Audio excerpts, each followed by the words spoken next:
Salut internet, on est en 481. Pour la première fois de l'histoire, un mec réussit à unifier tous les Francs et devient leur roi. Ce mec, c'est Clovis Ier. Alors oui, on aurait pu parler du papa Childéric, du grand-papa Mérové, de l'arrière-grand-papa Clodion le Chevelu, et pourquoi pas remonter jusqu'à Vercingétorix, ou même jusqu'à qui était le chef de la tribu des pieds poilus en 40 000 avant Jésus-Christ. Mais il faut bien débuter quelque part, et ce début, c'est Clovis, premier roi de tous les Francs et fondateur de la dynastie des Mérovingiens. Ouais, on dit roi des Francs parce qu'à l'époque on ne gouverne pas sur un territoire avec des frontières fixes, mais sur des sujets. Clovis, il s'est marié 3 fois, mais n'a fait des enfants qu'avec 2 de ses reines. Et parmi tous les gosses, il y en a 4 qui nous intéressent. Thierry, oui, en 485, il y avait déjà un mec qui s'appelait Thierry, puis Clodomir, Childebert et Clotaire. Paye les noms franchement. Clovis meurt en 511 et laisse derrière lui un immense territoire à partager entre ses 4 fils. Thierry hérite du royaume de Reims, Clodomir du royaume d'Orléans, Childebert du royaume de Paris et Clotaire du royaume de Soissons. Ils sont donc tous les 4 rois en même temps. Clodomir épouse Gondioque, qui lui donne 3 fils, Thibaut, Gontier et Clodoald. Lui, il renonce à la royauté pour devenir ermite et moine. D'ailleurs, après sa mort, il est canonisé, et aujourd'hui, il a même une station de métro parisienne à son nom, mais on s'éloigne du sujet. Quand Clodomir meurt sur le champ de bataille en 524, Clotaire et Childebert se mettent d'accord pour tuer leurs 2 autres neveux. Comme ça, pas de succession de ce côté-là. D'ailleurs, la fameuse Gondioque, une fois ses 3 enfants disparus et son mari mort, elle décide de se remarier avec Clotaire, son beau-frère et accessoirement meurtrier de ses enfants. Ah ouais non mais je vous préviens, l'histoire de France elle est assez particulière. Bon, pendant ce temps, Thierry fait un enfant, Tibère, qui va pas chercher très loin le nom de son propre fils, Thibaut. Devenu roi, Tibère s'entend bien avec ses oncles, il participe même à la conquête de la Bourgogne avec tonton Clotaire et Childebert. Son fils Thibaut, qui est handicapé de naissance, lui succède en 548, mais meurt après 7 ans de règne. Complètement impotent, il laisse derrière lui aucun successeur. Du coup, c'est Clotaire qui récupère le royaume de Reims. Childebert meurt 3 ans plus tard, sans descendant non plus, ce qui permet à Clotaire de réunifier tous les Francs sous la même bannière pour la première fois depuis Clovis. Et pas pour longtemps. Clotaire meurt 2 ans après, en 561, et comme son père, il avait une tripotée de femmes, une tripotée d'enfants, dont 4 successeurs légitimes. Charibert, Chilpéric, Sigebert et Gontran. Bim, division du royaume des Francs en 4. Oui, encore une fois. Charibert, roi de Paris, n'a eu aucun prétendant au trône à sa mort. Son frère Gontran, qui a hérité du royaume d'Orléans, c'est pareil. À sa mort en 592, il désigne donc comme successeur son neveu Childebert II, qui avait déjà hérité du royaume de son père, Sigebert Ier. Chilpéric, héritier du royaume de Soissons, il a aussi fait sa ribambelle de gamins avec la reine Frédégonde. 10 en tout, dont un seul survit assez longtemps pour prétendre à la succession. Ce survivant, c'est Rambo. Ouais, non, en fait, c'est juste Clotaire II, désolé. Bon, à partir de là, le royaume des Francs se divise donc en 4 royaumes. L'Austrasie et la Bourgogne reviennent à Childebert, la Neustrie et l'Aquitaine à Clotaire. Childebert, il a 2 successeurs. Le premier, Tibère II, dont les 2 enfants meurent en bas âge et qui hérite de l'Austrasie, et le deuxième, Thierry II, qui hérite du royaume de Bourgogne, puis de l'Austrasie à la mort de son frère. Entre-temps, son fils Sigebert II est né. Ce dernier ne règne que quelques mois sur l'Austrasie et la Bourgogne avant de se faire capturer, puis tuer par le cousin de son grand-père, Clotaire II, qui devient par conséquent roi de tous les Francs. Enfin, on va pouvoir se concentrer sur une seule branche de cet arbre. Mais bon, ça reste un gros bordel quand même. C'est avec sa deuxième femme, Bertrude, qu'il aura ses 2 successeurs, Dagobert Ier et Charibert II. Charibert hérite du royaume d'Aquitaine, tandis que Dagobert, en tant que fils aîné, reçoit tout le reste. Quand Charibert meurt sans successeur, Dagobert récupère l'Aquitaine jusqu'à sa mort en 639 d'un flux de ventre, d'une bonne vieille gastro quoi. Il laisse derrière lui 2 successeurs, Sigebert III et Clovis II, dit le fainéant. Pour le premier, l'Austrasie, et pour le second, la Neustrie et la Bourgogne. Alors le fainéant peut-être, mais visiblement pas dans tous les domaines, hein, ça l'a pas empêché de faire 3 successeurs, en la personne de Clotaire III, Childéric II et Thierry III. De son côté, Sigebert adopte un fils après 5 ans de mariage infécond avec Chimnechilde, sa reine. Place donc à Childebert III, dit l'adopté, dont on dit que c'est le fils de Grimoald, le maire du palais et régent pendant le règne de Childebert III. Le maire du palais, en gros, c'est le plus haut dignitaire du royaume, une sorte de premier ministre avant l'heure. Et du coup, le régent, c'est celui qui gère le royaume quand le roi est considéré trop jeune ou inapte à gouverner. Sauf que 2 ans après l'adoption, coup de théâtre. Chimnechilde donne finalement naissance à un garçon, Dagobert II, mais quand Sigebert finit par mourir, Grimoald se débrouille pour pour évincer du trône le petit Dagobert et y laisser son fils. Ah non mais je vous jure, c'est des scénarios de film, hein, l'histoire de France. Bon, pendant ce temps, ça complote sec chez les descendants de Clovis II. Childéric II fait tuer Childebert III pour récupérer l'Austrasie. En Austrie, Clotaire III hérite du trône à 5 ans, hein, il est un petit peu jeune. La régence est donc assurée par sa mère, Bathilde, puis par le maire du palais, Hébroïne. Une belle enflure celui-là, vous allez voir. Clotaire III meurt à 20 ans, sans laisser de successeur. C'est Childéric II qui récupère son royaume pour devenir seul roi des Francs jusqu'en 675, date à laquelle il se fait assassiner par sa propre cour qui ne l'aimait pas plus que ça apparemment. Mais Hébroïne, là le fameux, il a pas dit son dernier mot. À la mort de Childéric, il récupère un gamin de 5 ans ben on sait pas trop d'où en fait, un certain Clovis III, qu'il prétend être le fils de Clotaire III. Hébroïne parvient à l'imposer sur le trône pour continuer de gouverner tranquillou, mais la supercherie est démasquée au bout d'1 an et Clovis III destitué puis envoyé finir sa vie dans un monastère. S'ensuit une bataille entre Thierry III et Dagobert II pour le titre de roi des Francs. L'assassinat de Dagobert règle le problème et Thierry III règne sur un royaume des Francs réunifié jusqu'en 691. Le premier de ses 3 fils, Clovis IV, récupère le trône à l'âge de 11 ans et c'est Pépin de Herstal, un nouveau maire du palais, qui gouverne à sa place. Clovis meurt à 15 ans d'une maladie inconnue et c'est son frère Childebert IV qui le remplace jusqu'en 711, le temps de mettre au monde Dagobert III, qui devient donc roi des Francs à l'âge de 12 ans. Non mais depuis tout à l'heure là, 11 ans, 12 ans,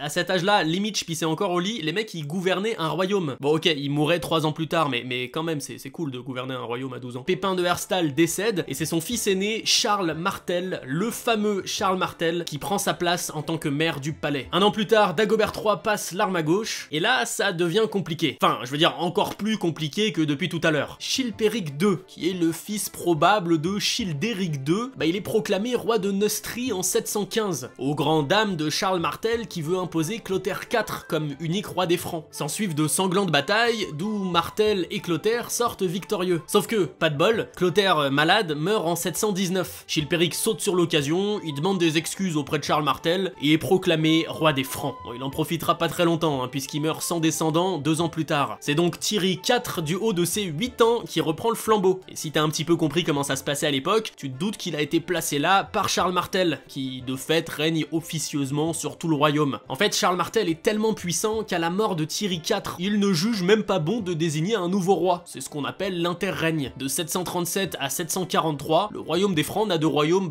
que le nom, puisqu'il n'y a pas de roi. En 741, c'en est fini de Charles Martel. C'est son fils, Pépin le Bref, le fameux Pépin le Bref, qui devient maire du palais et qui installe sur le trône dans la foulée Childéric III, le fameux Childéric III.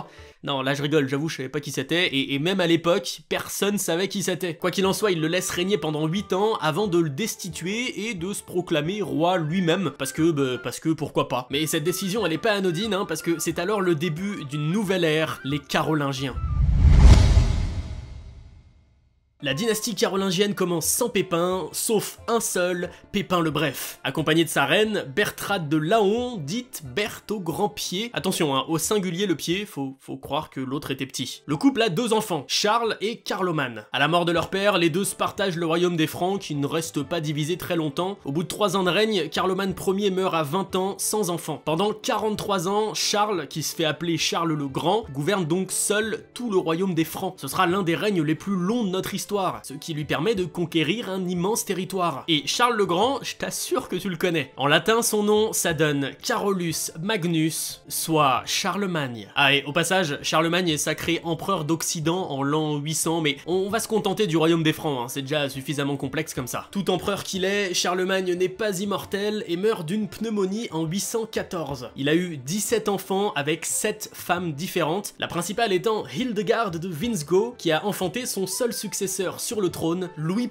Ier, dit le pieux. Le pieux, le religieux, hein, je précise, pas le pieux, le lit, c'est bon, ça me paraissait... Bon, bref. D'ailleurs, petite anecdote, on le considère comme le tout premier des Louis, mais en fait, non, pas du tout. Tous les Clovis avant, c'était des Louis. C'est juste 2 formes différentes du même prénom. Regarde, prends le prénom Clovis, enlève le C, change le V en U, et voilà, ça te donne Louis. Et on peut même remonter encore plus loin. Comme les Francs, à la base, ce sont des Germains, Clovis, ça vient de Lodovic. Du coup, Clovis, Louis, Ludovic, bah tout ça c'est la même chose. Enfin bref, on n'est pas là pour faire de l'étymologie. Louis le Pieux fait 4 enfants, Pépin, Lothaire, Louis et Charles, mais seuls les 3 derniers sont toujours vivants quand leur père décède en 840. Et laisse-moi te dire que ça leur fait plutôt plaisir, ils ont pas arrêté de lui faire la guerre pour prendre sa place bien avant sa mort. S'en suivent 3 années très chaotiques où les 3 successeurs se disputent l'empire carolingien jusqu'au traité de Verdun qui divise le territoire en 3 royaumes. Celui qui nous intéresse, la Francie occidentale, qui correspond en gros à la majeure partie de la France, revient à Charles, qui devient donc Charles II le Chauve. C'est moins stylé que le Pieux, hein, comme son père, mais c'est comme ça. Au moins c'est mieux que son fils aîné et successeur, Louis II le Bègue. Est-ce qu'il mettait des heures à faire ses discours royaux? L'histoire ne le dit pas, mais en tout cas il aura pas eu l'occasion d'en faire beaucoup puisque le Bègue meurt 1 an et 6 mois après son accession au pouvoir, alors que sa seconde épouse est enceinte de son 3e fils, Charles. Parce que avant d'avoir le petit Charles, Louis a eu 2 autres fils, Louis III et Carloman II, qui, chose unique dans l'histoire de France, vont co-régner sur le royaume des Francs pendant 3 ans, sans jamais essayer de se tuer l'un l'autre, même pas une seule fois. Faut dire qu'ils ont déjà fort à faire avec les invasions vikings qui ravagent les côtes normandes et qui remontent même les fleuves pour faire des incursions dans tout le territoire franc. Et en plus, Robert le Fort, un super chef militaire trop badass qui avait vaillamment repoussé les assauts vikings quelques décennies auparavant, et bah il est plus là. Enfin bref, Louis III meurt en 882, Carloman II reste seul sur le trône pendant 2 ans avant de mourir à l'âge de 17 ans sans descendance. Comme son petit frère Charles est encore un bébé, c'est Charles le Gros qui vient faire l'intérim. Mais c'est qui celui-là, Charles le Gros? Bah c'est simple, c'est le fils de Louis de Germanie qui avait récupéré le royaume de Francie orientale après le traité de Verdun. Du coup, Charles III, aka Fat Charlie, à partir de 884, il règne sur les 2 Francies, orientale et occidentale. Mais comme il se fait régulièrement bourriner par les Vikings, il est viré du trône 4 ans plus tard, jugé trop faible pour mériter le titre de roi des Francs de l'Ouest. C'est donc Eudes qui est choisi par les nobles pour le remplacer. Eudes, il a pas de filiation royale, mais il débarque pas de nulle part non plus. C'est le fils de Robert le Fort, dont on vient de parler. Sauf que pendant ce temps, le petit Charles a bien grandi, et en 898, quand Eudes décède, c'est lui qui prend sa place, devenant au passage Charles III le Simple. 24 ans plus tard, il se fait destituer du pouvoir par ses nobles, et c'est le frère d'Eudes, Robert, qui devient roi. Bien évidemment, Charles ne se laisse pas faire, et après 1 an de combat entre les 2 hommes, ils se retrouvent finalement sur la bataille de Soissons pour régler leurs comptes, et ils perdent tous les 2 la vie. Le trône revient ensuite à Raoul de Bourgogne, un neveu par alliance de Charles II le Chauve, qui lui est élu par la noblesse dirigeante. Alors, il avait beau être cool, Raoul, il est quand même mort parce qu'il avait trop de poux. Et je parle de l'animal, parce que sinon il serait mort d'hypertension, ce qui a rien à voir. Toujours est-il que Raoul n'avait pas d'enfant pour lui succéder, et Hugues le Grand, fils de Robert Ier et marquis de Neustrie, est pressenti pour la couronne de Francie. Mais là, surprise, hein, encore retournement de situation, Hugues il se dit que la couronne, bah, bof, hein, marquis c'est tout aussi classe et beaucoup moins prise de tête. Il choisit alors de rappeler Louis IV d'Outre-mer, fils de Charles III le Simple et d'Edwige de Wessex, qui avait fui en Angleterre avec sa mère après la déchéance de son père, d'où son surnom d'ailleurs, hein, d'Outre-mer. Au bout de 18 ans de règne, Louis va mourir bêtement en chutant de son cheval pendant une balade. C'est mieux que l'époux, hein, on est d'accord là-dessus, mais on a quand même vu plus badass comme mort. Louis laisse derrière lui une veuve, Gerberge de Saxe, hein, c'est un prénom tout aussi chiant à prononcer qu'il est moche, ainsi que 2 fils, Lothaire et Charles, un énième Charles. C'est l'aîné, Lothaire, qui reprend le flambeau en 954 à l'âge de 13 ans. Après 32 ans de règne essentiellement passé à se friter contre le Saint-Empire germanique, il meurt subitement d'une cause inconnue, peut-être d'un empoisonnement, on sait pas trop. À ce moment-là, Lothaire a encore 2 fils en vie, Louis et Arnoul, mais comme le deuxième est un bâtard, un fils illégitime quoi, bah la question se pose pas quant à la succession. Louis monte sur le trône et devient Louis V dit le Fainéant, qui meurt à peine 1 an plus tard, comme son grand-père, des suites d'une chute de cheval. En même temps, c'était un petit peu les accidents de voiture de l'époque. Quoi qu'il en soit, cette chute n'est pas sans conséquence puisqu'elle provoque carrément la chute de la dynastie carolingienne. Normalement, c'est Charles de Lorraine, héritier carolingien, qui aurait dû prendre la suite de Louis V. Mais non, c'est le puissant duc des Francs, fils d'Hugues le Grand, qui se fait sacrer à sa place, et ce duc, tu connais sûrement son nom, Hugues Capet, fondateur de la très longue dynastie des Capétiens.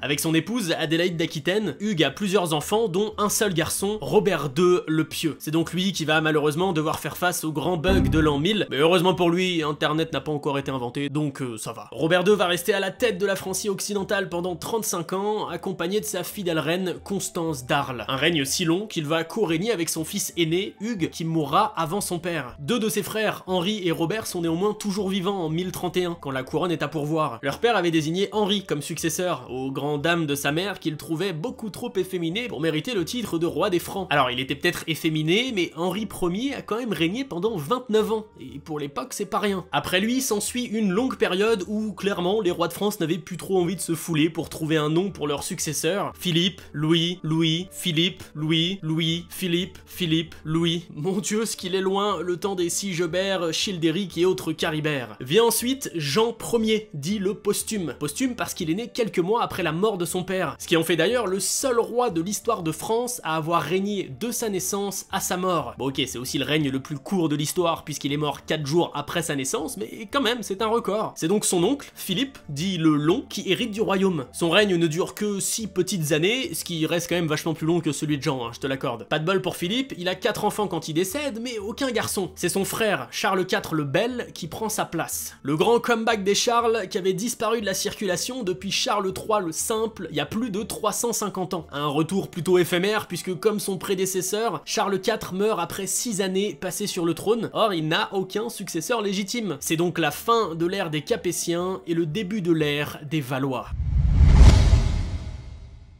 La couronne revient au cousin de Charles IV, Philippe VI de Valois. Pour comprendre d'où il vient, il faut remonter jusqu'à Philippe IV. Bon bah, ce Philippe IV, il avait un frère, Charles de Valois, qui est donc le père de Philippe VI. Comme je te l'ai dit, ça marque la fin de la dynastie capétienne directe et le début de celle des Valois. Avec sa première épouse, Jeanne de Bourgogne, le premier des Valois a 2 fils, Jean et Philippe. C'est pas parce qu'on change de dynastie qu'ils ont plus d'inspiration pour les prénoms les mecs. C'est l'aîné, Jean, qui succède à son père en 1350 pour devenir Jean II le Bon. Et non, je ne ferai aucune blague sur la charcuterie, pas si bon que ça en plus le Jean, puisqu'à sa mort en 1364, merci la peste et la guerre de 100 ans, il laisse derrière lui un pays ruiné, à feu et à sang, dont hérite son fils Charles V le Sage. Bonne chance à lui. Heureusement, Charles est très instruit, notamment connu pour avoir fondé la première librairie royale, l'ancêtre de la Bibliothèque nationale. En 1380, il laisse à son fils aîné Charles VI une France restructurée et apaisée. Tout s'annonce donc plutôt bien pour lui, jusqu'en 1392,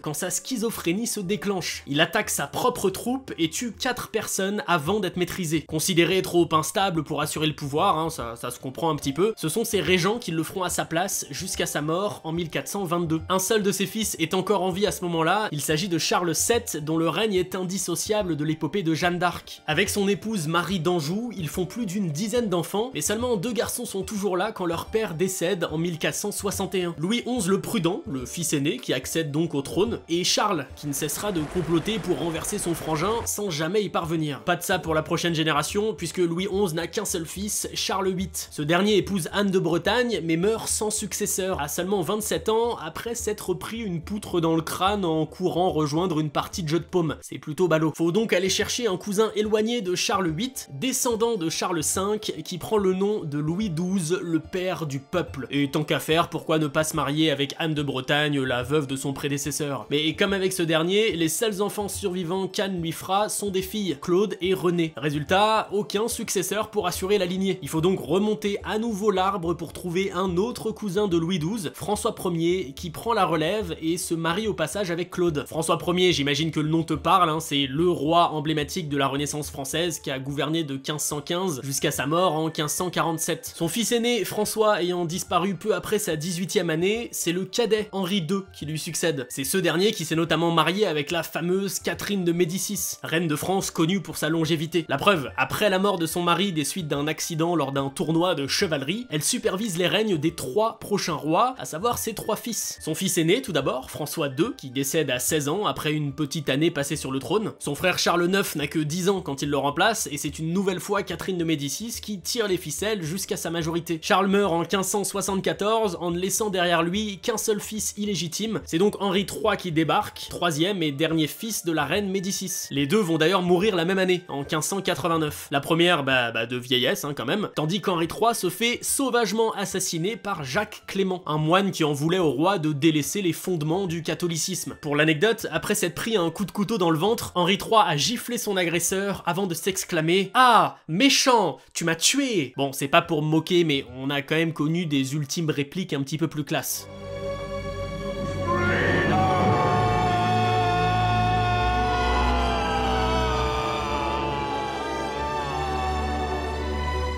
Sans descendance, le suzerain a quand même le temps de désigner Henri de Navarre comme héritier du royaume de France avant de succomber de ses blessures. Un choix qui met donc fin à la dynastie des Valois et qui précipite la France dans l'ère des Bourbons. Et non pas des whisky, hein. T'as compris la blague, hein, un Bourbon. Ok, on passe au Bourbon.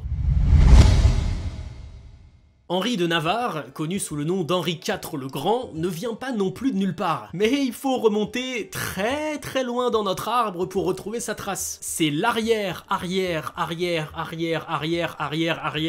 petit-fils de Louis IX. Et c'est surtout le mari de Marguerite de Valois, aka la fameuse reine Margot. Ce qui fait d'Henri IV le beau-frère et surtout le petit-fils du beau-frère du grand-père de son prédécesseur. C'est pas très compliqué. Depuis 1572, il est roi de Navarre avant de prendre également la tête du royaume de France. Quelques années plus tard, il prend pour seconde épouse Marie de Médicis, mais rebelote. Comme Henri III, il se fait poignarder à mort par François Ravaillac dans une petite rue de Paris. C'est ici. Il a alors 3 fils, Louis, Gaston et un 3e enfant qu'on ne connaît maintenant que sous le pseudonyme de Monsieur d'Orléans. Sans surprise, c'est l'aîné qui récupère les sceptres de France et de Navarre. Son successeur, tout le monde le connaît, il fallait bien qu'il arrive à un moment dans cette vidéo, son fils aîné, Louis XIV. Et quoi qu'en dise la théorie de l'homme au masque de fer, on ne lui connaît qu'un frère cadet, Philippe d'Orléans. Le roi Soleil hérite de la couronne très jeune, à 5 ans, ce qui lui permet de connaître le règne le plus long de l'histoire de France, 72 années, de 1643 à 1715, même si jusqu'à sa majorité, c'est sa mère qui gouverne pour lui. Dis-toi, le règne de Louis XIV est si long que c'est son arrière-petit-fils, Louis XV, qui lui succède. Au départ, sa régence est assurée par le fils de Philippe d'Orléans, qui s'appelle aussi Philippe d'Orléans, hein, comme si c'était déjà pas assez bordélique comme ça. Louis XV meurt quelques années après son fils aîné, Louis Ferdinand, c'est donc le petit-fils, Louis XVI, qui lui succède. La suite, pour lui comme pour sa femme Marie-Antoinette, tu la connais. Petit détail tout de même, quand il accède au pouvoir, Louis XVI est roi de France. En 1791, la toute première constitution est promulguée et le statut de Louis XVI change, il devient le roi des Français. Enfin, pas pour très longtemps quoi. Après l'exécution, les royalistes reconnaissent son seul fils comme successeur sous le nom de Louis XVII, mais ce dernier n'est jamais sacré et meurt en prison le 8 juin 1795 à l'âge de 10 ans.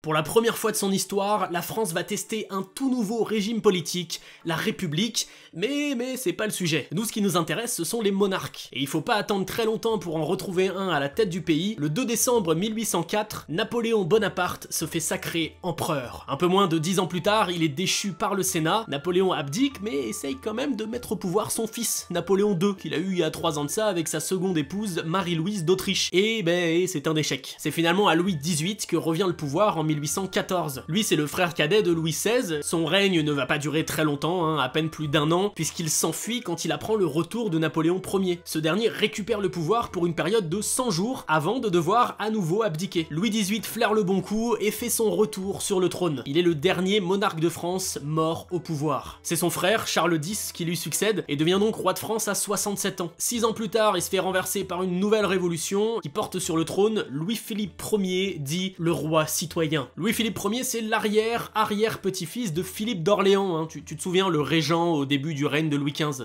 Par la même occasion, il s'agit en fait de l'arrière-petit-fils de Louis XIII. Ils sont quand même allés le chercher loin. Enfin bref, le roi citoyen est lui aussi confronté, après 18 ans d'exercice du pouvoir, à une révolte populaire, la révolution de 1848. Louis-Philippe abdique et l'Assemblée proclame la Deuxième République. C'est alors le fils du frère de Napoléon Ier, hein, Louis-Napoléon Bonaparte, qui est élu président de cette dernière. Un titre qui ne lui suffit visiblement pas, puisqu'il mène un coup d'état en décembre 1851, se fait proclamer empereur 1 an plus tard, et se fait donc baptiser Napoléon III. Bah ouais, forcément, on passe de Napoléon I à Napoléon III, parce qu'il y avait eu son fils Napoléon II, enfin bon, c'est comme ça. Ce qu'il faut retenir, c'est que c'est le début du Second Empire qui ne prendra fin qu'en 1870, quand il se fait capturer lors de la bataille de Sedan contre les armées prusses de Bismarck. Le lendemain, la Troisième République est proclamée, et c'est ainsi que s'achève la longue et tumultueuse histoire des monarques de France. Ah oui, et pour finir sur une petite anecdote, l'actuel prétendant au trône soutenu par les royalistes qui restent, il est descendant des Bourbons et il s'appelle Louis de Bourbon, aka Louis Double Cross. Merci au grand CGP Grey d'avoir fait il y a longtemps une vidéo sur la noblesse anglaise et de m'avoir donné le courage de faire l'équivalent de l'autre côté de la Manche, parce que du courage, il en a fallu. En tout, si j'ai bien compté, dans cette vidéo, je t'ai parlé de 183 personnes, dont 88 rois, qu'ils soient des Francs, des Français ou de France. Bref, si ça t'a plu,